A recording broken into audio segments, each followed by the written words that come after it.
Morning class 9। तो मैं आपको कहानी पढ़ा रही हूँ एवरेस्ट मेरी शिखर यात्रा, जो बछेंद्री पाल द्वारा लिखा गया है। ठीक है, तो आगे कंटिन्यू करती हूँ। एवरेस्ट शिखर को मैंने पहले 2 बार देखा था, लेकिन दूरी से। तो लेखिका ने एवरेस्ट को 2 बार देखा था, पर दूर से। लेकिन एक दूरी से बेस कैंप पहुंचने से दूसरे दिन मैंने एवरेस्ट पर्वत तथा इसकी अन्य श्रेणियों को देखा।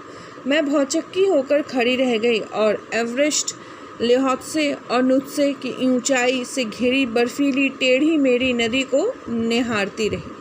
तो जब लेखिका थोड़ा पास से देखी तो बिल्कुल देखती ही रह गई।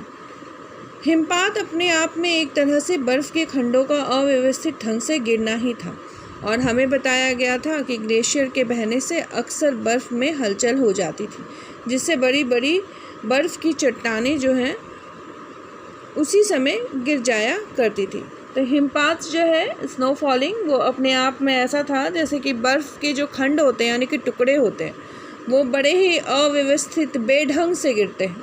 मतलब ऐसे अगर ज़ोर से अगर वो बर्फ़ के खंड यानी टुकड़े गिरे, जैसे आप टीवी में देखते हो स्नो फॉलिंग कार्टून्स में, वैसा नहीं कह रही हूँ। जैसे बर्फ़ के जो ओले गिरते हैं बड़े बेढंगे गिरते हैं, इससे चोट भी लग सकती है। और कई बार ऐसा होता है कि इसके वजह से जो ग्लेशियर है यानी कि बर्फ़ की जो नदी है, वो अक्सर उसमें हलचल हो जाता है और वो बहने लगती है, और उससे कई बड़े टुकड़े जो हैं, चट्टान जो हैं, वो गिर जाने लगते हैं। क्योंकि ये बर्फ़ की जो मतलब बारिश होती है, इससे वो ग्लेशियर में एक हलचल सी पैदा हो जाती है। ठीक है, और अन्य कारणों से भी अचानक प्राय खतरनाक स्थिति धारण कर लेती थी। और अगर यही स्नोफॉल बहुत बड़े बड़े बर्फ़ के टुकड़े गिरने लगे तो बहुत खतरनाक स्थिति पैदा हो जाती थी। ठीक है, बड़े बड़े चट्टान बर्फ़ के जो हैं वो बिखरने लगते, गिरने लगते।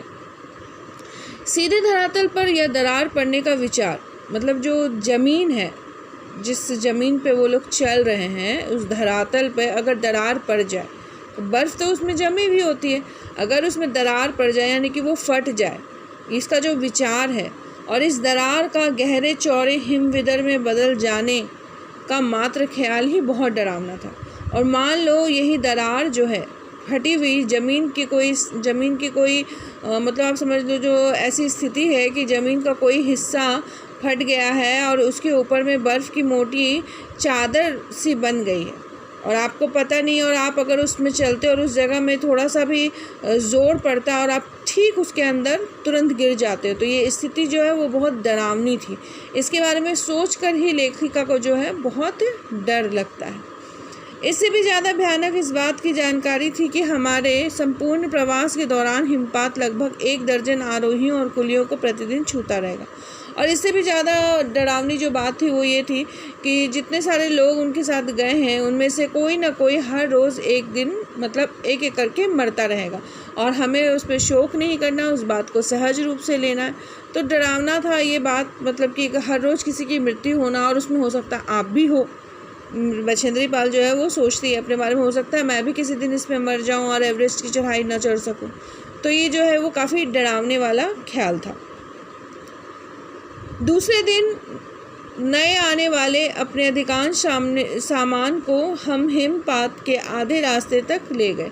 और दूसरे दिन क्या हुआ, जब हिमपात लगभग हो ही रहा था, लेकिन जो अधिकांश सामान था वो क्या किए, आगे जो है रास्ता, उसमें वो आगे तक वो सामान को लेकर चले गए।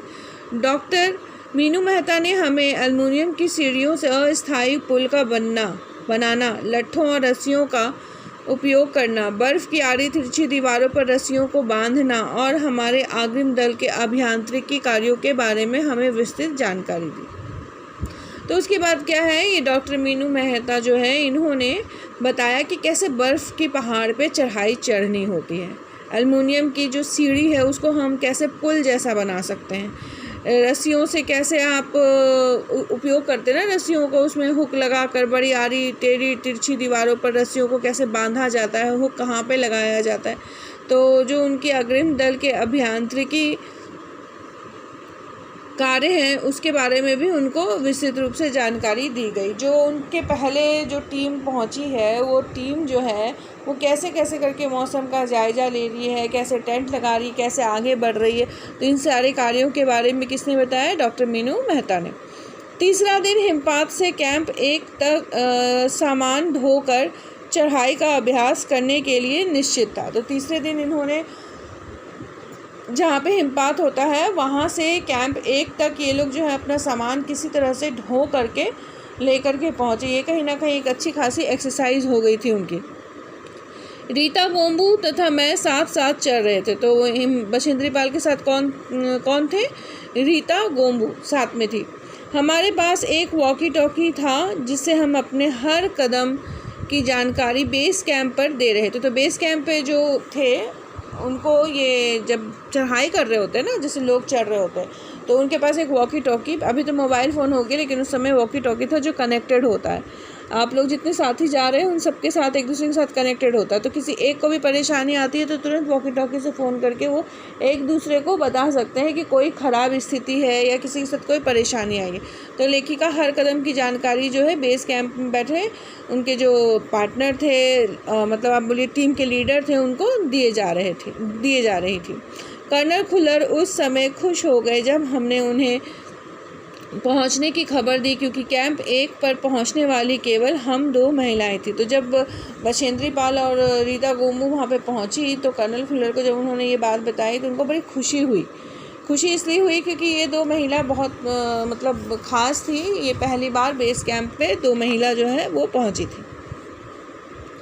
अंगदोर्जी, लोबसांग और गगन बिरसा अंततः साउथ कोल पहुंच गए और 29 अप्रैल को 7,900 मीटर पर उन्होंने कैंप 4 लगाया। यह संतोषजनक प्रगति थी।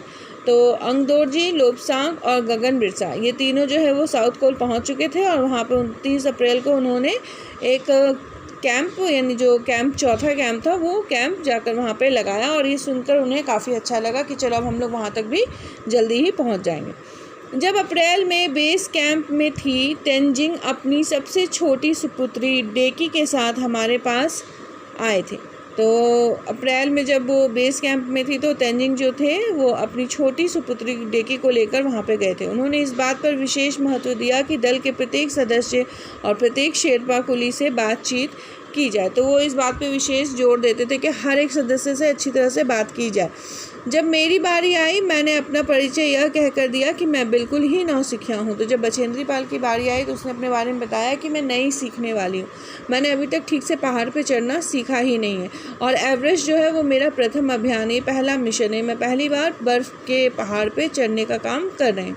तेंजिंग हंसे और मुझसे कहा कि एवरेस्ट उनके लिए भी पहला अभियान है, लेकिन यह भी स्पष्ट किया कि शिखर पर पहुंचने से पहले उन्हें 7 बार एवरेस्ट पर जाना पड़ा था। लेकिन वो शिखर पर आने से पहले 7 बार इस एवरेस्ट पर आ चुके थे चढ़ाई करने के लिए। फिर अपना हाथ मेरे कंधे पर रखते हुए उन्होंने कहा कि तुम तो पक्की पर्वतीय लड़की लगती हो, मतलब तुम बिल्कुल पहाड़ी लड़की लगती हो और तुम्हें तो शिखर पर पहले से ही प्रयास में पहुंच जाए। तो तुम्हें तो शिखर में, माउंट एवरेस्ट की शिखर की यात्रा करने के लिए बहुत पहले ही प्रयास में आ जाना चाहिए था, क्योंकि तुम एक पहाड़ी लड़की हो। 15-16 मई 1984 को बुद्ध पूर्णिमा के दिन मैं लेहौत्से की बर्फीली खड़ी ढलान पर लगाए गए सुंदर रंगीन नायलॉन के बने तंबू के कैंप 3 में थी।